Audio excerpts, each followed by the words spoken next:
very big question for you. What is wellness? What is it, and how do we do it? We're all here today because we think there's a better way to have work-life balance, a better way to be whole beings, a better way to feel amazing, and we're just not sure how to do it. In this room, we have over 80 of the most progressive companies in Austin, and collectively, you represent over 100,000 employees in the city. That's crazy. Hundreds, thousands, tens of thousands of people. You're the gatekeepers for them, and you can help them feel amazing every day. So, what is wellness? Well, if we look at how it's been defined in the past, I think we can look towards health insurance companies first, because they're the ones who've really been playing in the corporate wellness space. And the way they define corporate wellness is purely by the numbers. I call them the magic numbers. Is your BMI between 18 and 22? Is your cholesterol okay? Do you have a history of chronic illnesses?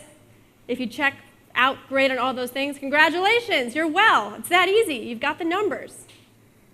But that's really not the whole picture.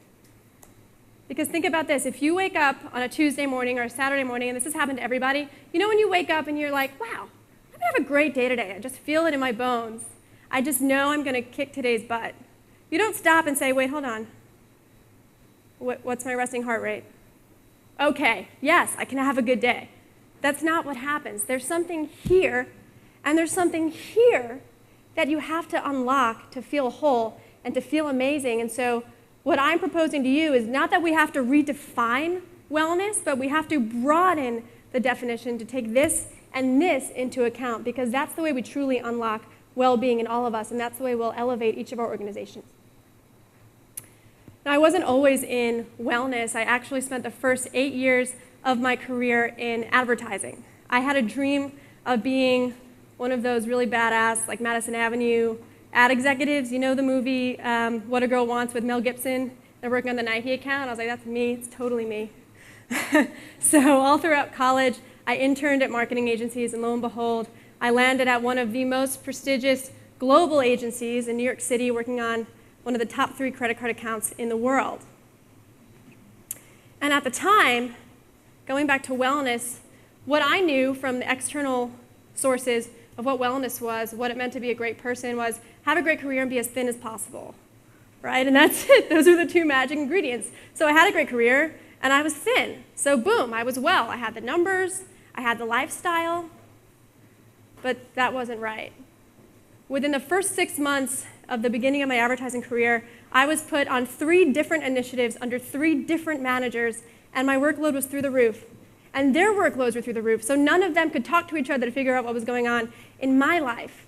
And I was in a constant state of panic. I was terrified that I was gonna mess something up and drop the ball. It was my first job. I wanted to impress everybody.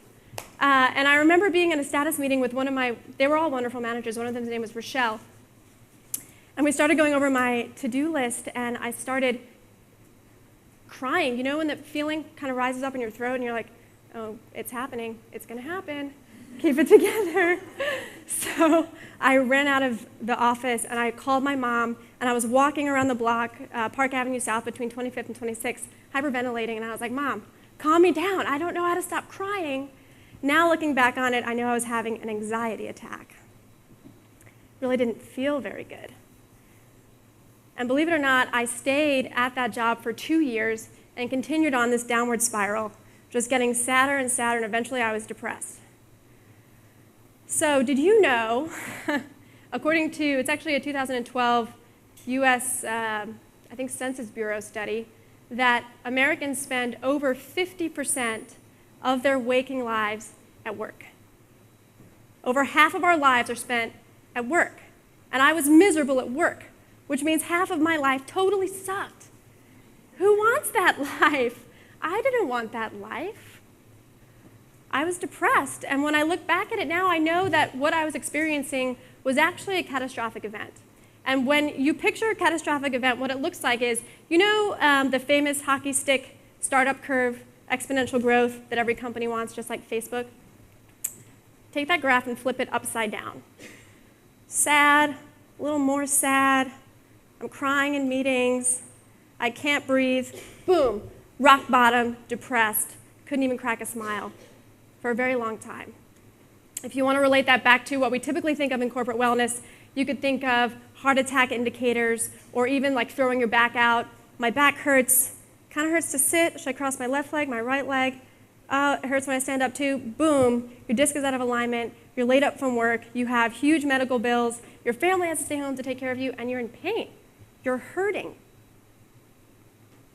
We lose $153 billion due to absenteeism and the correlation that has to lost productivity at offices. So why is it that we have to wait for a catastrophic event like that to have the lifestyle change towards betterment that we're all seeking and that we want for our employees? I have a theory that we don't have to wait for that. We don't have to wait to throw our backs out. We don't have to wait to be really sad, crying on the train ride home to Long Island to my parents' house. That was not fun.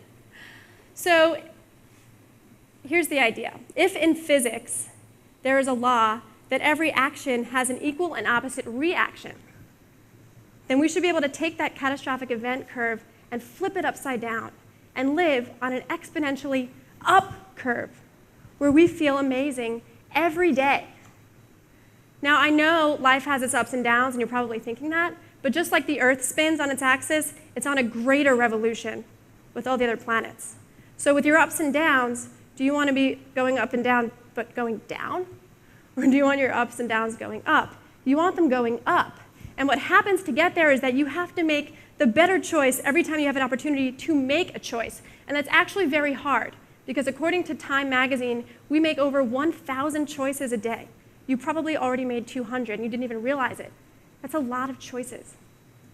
So how do we make more of the right choices and start to move up that curve?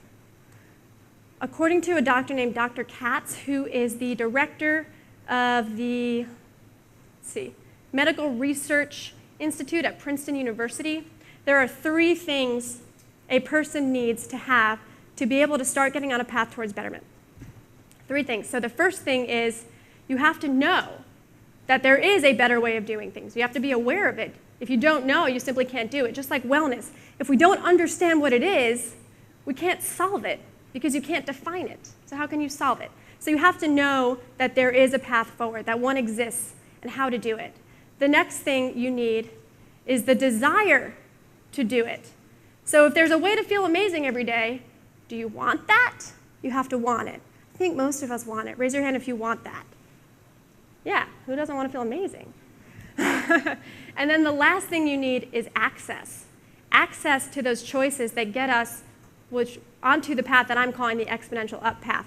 And access is very important, and access is the thing that you're going to leave here empowered with today to go back and change your organizations for the better. And you're actually a living case study right now of how to give that kind of access to people. Let me ask you what you ate for breakfast. I know what you ate for breakfast because my team and I worked really hard to design an environment that gave you access to all of those exponential up choices. You had 3 different delicious, hot, nutritious dishes, that was a lot of alliteration, to choose from, and they were all really good for you. You didn't realize, you weren't thinking about whether you were making a good choice or a poor choice, and all of the choices were good. So because you had access to all of those good choices, you were already on the curve without even trying. And that's something you can do by providing that to your employees. If someone doesn't have access to those choices, they simply can't make them. When I was in that environment at the ad agency, working till 10 p.m., I didn't have access. I was trapped. And guess what I ended up doing?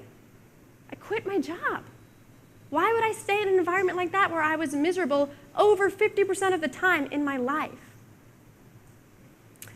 So now that you realize you're already on the exponential up, what other choices are you going to make today to maintain that curve? Did you sign up for a chair massage in the corner with WellShift?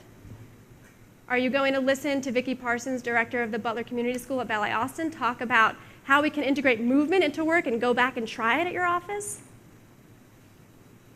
And now I'm going to ask you to close your eyes. For real. Okay. So what most of you are probably doing when you leave here today is going to work.